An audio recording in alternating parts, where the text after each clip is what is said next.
So hello students, very good morning. मैं हूं प्रशांत Gautam. I hope आप सब स्वस्थ होंगे, मस्त होंगे और बढ़िया होंगे। तो हम आपको फिगर ऑफ स्पीच पढ़ा रहे थे, सिखा रहे थे। तो आप जो है फिगर ऑफ स्पीच के कुछ पार्ट तो हमने क्लियर कर लिया, और कुछ ही आज जो बचे हैं वो हम लिख कर ले आए हैं। आप इसको अच्छे से समझ जाइएगा। उसके बाद ये हमारा फिगर ऑफ स्पीच केवल आज ही के दिन समाप्त होने वाला है।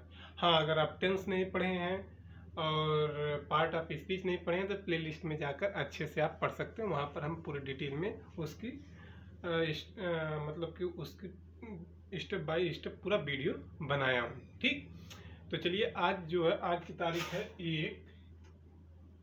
1/4/2026।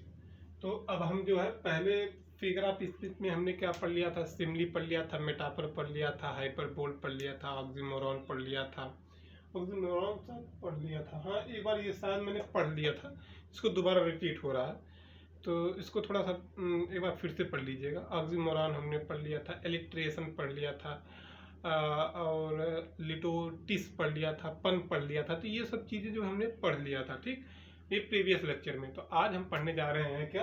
पर्सोनिफिकेशन। पर्सोनिफिकेशन का मतलब होता है मानवीकरण। पर्सोनिफिकेशन का मतलब होता है मानवीकरण। पर्सोनिफिकेशन का मतलब होता है क्या? मानवीकरण। मानवीकरण का मतलब जैसे क्या चीज है कि कोई चीज अगर आप जो है मतलब कि उसमें क्या कर सकते हैं कि कोई अनजान, मतलब कि रुक जाइए एक सेकंड,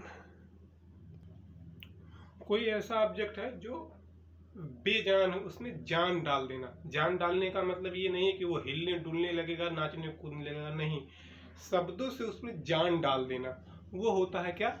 पर्सोनिफिकेशन।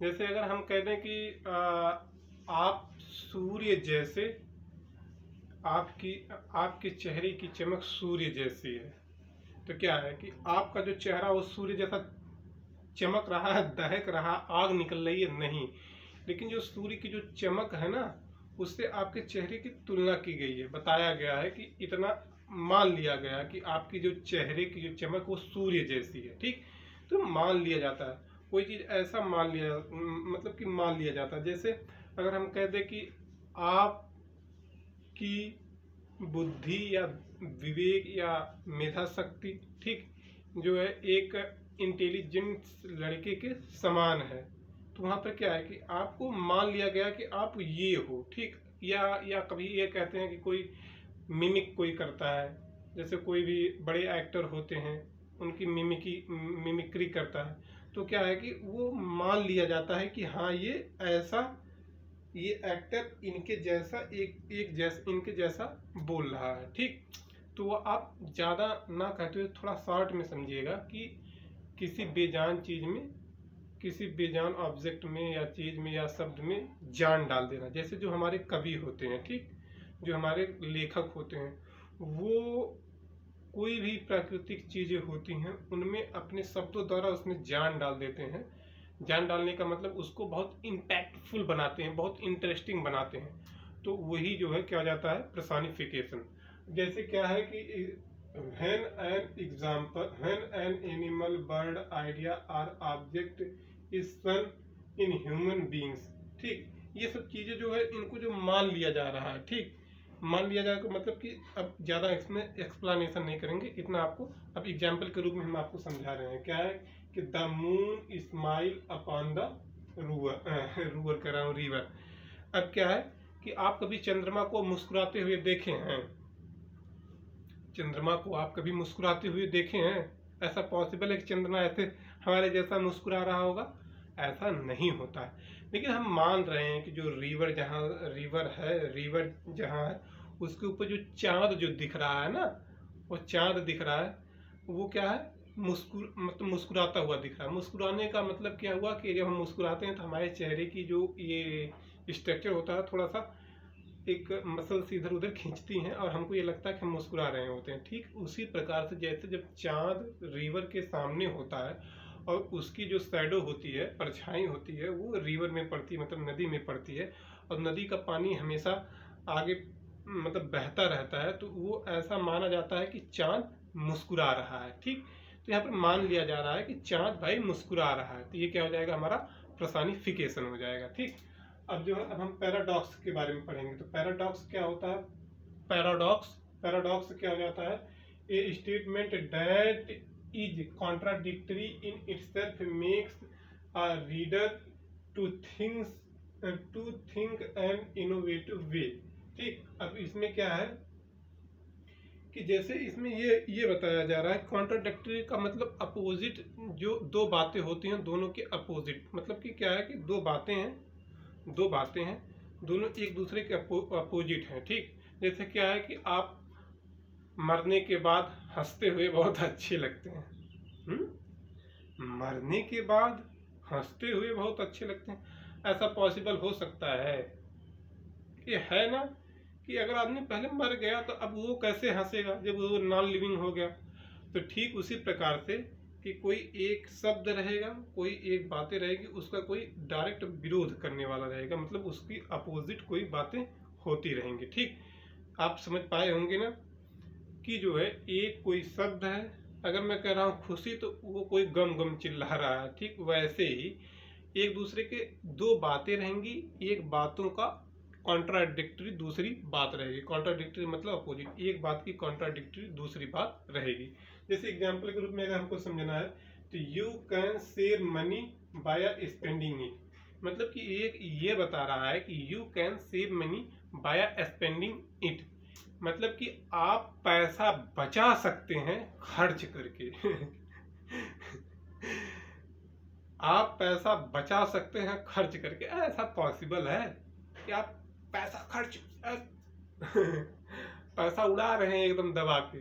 ठीक, पैसा उड़ा रहे हैं दबा के, और उसके बाद जो है कह रहे हैं कि आप पैसा बचा सकते हैं तो ऐसा पॉसिबल है? नहीं पॉसिबल है। ठीक, तो वो क्या है कि ये चीजें अगर हम पढ़ रहे हैं क्या कि you can save money by spending it, you can save money by spending it, मतलब कि क्या हो जाएगा कि आप पैसा बचा सकते हैं खर्च करके, तो ऐसा पॉसिबल नहीं है। तो वहां पर क्या हो जाएगा, पैराडॉक्स हो जाएगा। ठीक, हम ऑक्सीमोरॉन की बात करते हैं, शायद प्रीवियस लेक्चर में हमने ऑक्सीमोरॉन को बता दिया था, सिखा दिया था।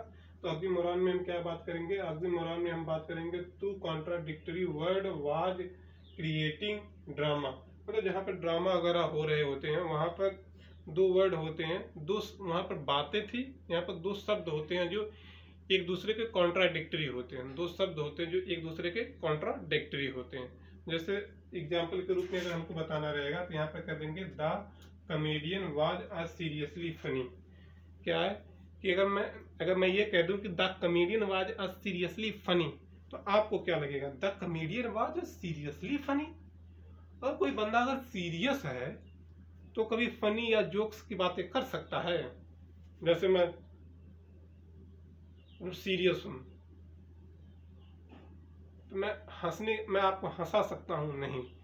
तो मतलब क्या है कि जो ये जो है क्या है, यहाँ पर देख लीजिएगा, यहाँ पर जो है जो ये फनी है ये सीरियस का कॉन्ट्राडिक्टरी है। ठीक, सीरियसली का कॉन्ट्राडिक्टरी है, यानी जो व्यक्ति जो सीरियस रहेगा वो कभी फनी नहीं, फनी मतलब कि जोक नहीं मार सकता या जोक नहीं प्रदर्शित कर सकता या शो कर सकता। ठीक, तो ये क्या हो जाएगा? ये हो जाएगा क्या जो है ऑक्सीमोरॉन। अब चलिए अब हम बात करते हैं क्लाइमेक्स और एंटी क्लाइमेक्स के बारे में। क्या है कि अब हम बात करते हैं क्लाइमेक्स और एंटी क्लाइमेक्स के बारे में।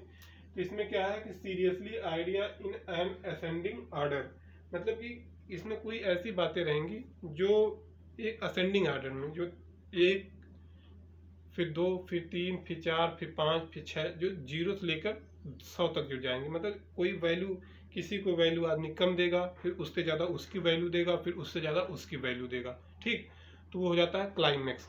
एंटी क्लाइमेक्स इसी का उल्टा हो जाता है। ठीक, तो अब क्या है कि यहाँ पर the seriously idea in an ascending order. अब यहाँ पर क्या है कि द लाइफ क्या है? अब इसमें एग्जाम्पल समझिए, the life liberty and persist of happiness, happy life, मतलब पहला क्या होना जरूरी है? लाइफ का होना जरूरी है। ठीक, अब उससे ज्यादा इंपॉर्टेंट अगर लाइफ आ गई तो लाइफ से ज्यादा इंपॉर्टेंट क्या है? स्वतंत्रता।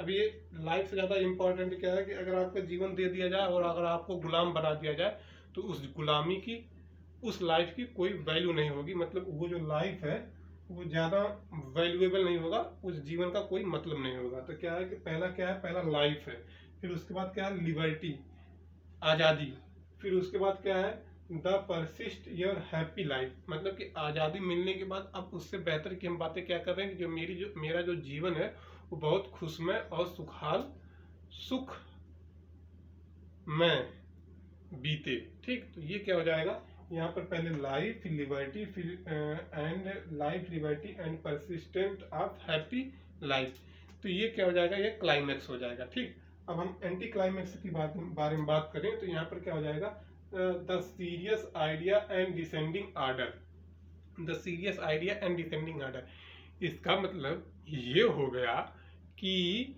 जो हम बातें करेंगे, पहले बहुत वैल्यूएबल की बात, पहले मोर वैल्यूएबल, फिर उससे लो, फिर उससे लो, फिर उससे लो। ठीक, वो जैसे एग्जांपल के रूप में अगर हमको समझना रहेगा तो he lost family, he lost his family, उसने अपने परिवार को खोया। ये क्या है, परिवार ही सबसे बड़ा धन होता है आदमी के जीवन में। वो अपने परिवार के लिए जीवन जन्म लेता है और मर जाता है केवल परिवार के ही लिए ही बेहतर करने का प्रयास करता है, पर बेहतर नहीं हो पाता। ये एक ह्यूमन बींग्स की कटु सच्चाई है। ठीक, तो अब क्या है कि अब यहाँ पर क्या है कि the last his family, the loss his family, मतलब कि वह अपने परिवार को खोया, ये बहुत बड़ा लॉस। अब फिर उससे छोटा लॉस क्या है, हिज कार, उसके बाद अपनी कार को खोया, एंड हिज फोन, फिर उससे छोटा क्या है, फैमिली के बाद वो कार को खोया, फिर उसके बाद हिज फोन। ये सिचुएशन तब आती है जब कोई फैमिली किसी एक गाड़ी में बैठकर, किसी एक कार में बैठकर कहीं जा रहे होते हैं और उनका सडनली एक्सीडेंट हो जाता है। ठीक, तो वहां पर क्या हो जाता है, वहां पर एंटी क्लाइमैक्स सिचुएशन जनरेट होती है। तो आई होप आपको फिगर ऑफ स्पीच अच्छे से समझ में आया होगा, आप समझ पाए होंगे एक एक एग्जाम्पल के रूप में। मतलब एक एक एग्जाम्पल जो हमारी जो लाइफ में जो घटित होते हैं उसके माध्यम से हमने आपको समझाने का प्रयत्न किया। हाँ यार, अगर वीडियो देख रहे हैं, अगर सीख रहे हैं, समझ रहे हैं, तो प्लीज़ यार वीडियो को लाइक कर दीजिएगा, चैनल को सब्सक्राइब कर दीजिएगा, शेयर करना मत भूलिएगा। All the best, thank you.